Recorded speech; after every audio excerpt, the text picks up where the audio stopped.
Ang katotohanan sa mabuting balita. Ang ating mabuting balita na ating pupulutan ng katotohanan ay ang patungkol sa parabola na may isang taong may-ari ng lupa at pinagkatiwalaan ang mga tenante na magsasaka.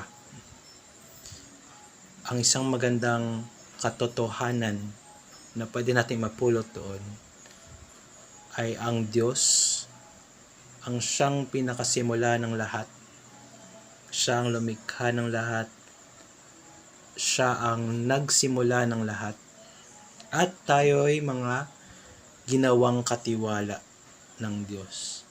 Tayo yung inaasahang magpapalago ng kanyang mga sinimulan at inaasahan niya na mayroon siyang makukuha na bunga mula sa kanyang paggawa at sa ating mga paggawa.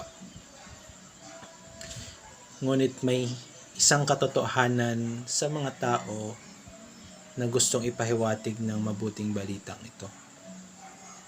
Ang tao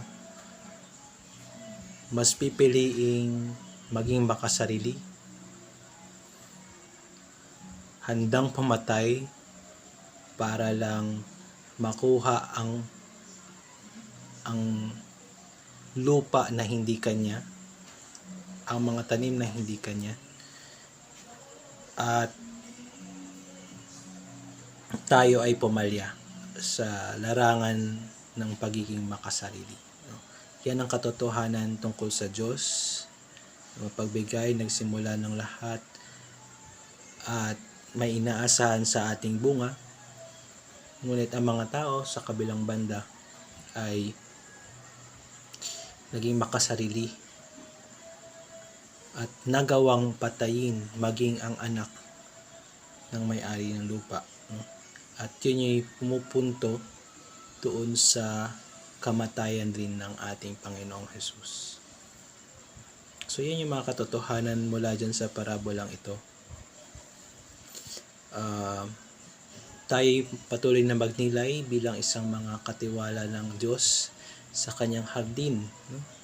Itong mundong ating ginagalawan ay pinagkatiwala sa atin at tanungin natin ng ating sarili, naging mabunga ba ako bilang katiwala ng Diyos at naibabalik ko ba sa Kanya ang karapat-dapat na para sa Kanya?